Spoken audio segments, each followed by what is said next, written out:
when people buy your art, how does it make you feel? Really good, when I look at the account there. The mortgage is paid. Man, I should have charged more than that. It's a beautiful thing. It's like, hey, that's why I set up that page at Pacific Artists United. We have now 26,000 Wow. followers on there and artists. And I wanted to encourage people to say, man, this gift that God's given you, it's not just to scribble on a piece of paper, make a living out of it. Enjoy what you do, value what you do.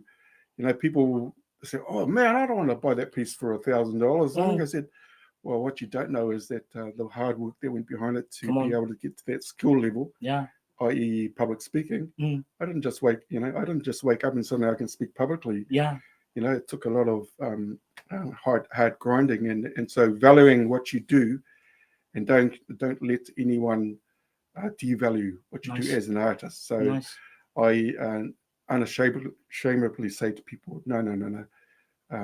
You value your work, and we want to be up there with other artists. Pacific artists. We got a place in the world, and it has great value. Yeah.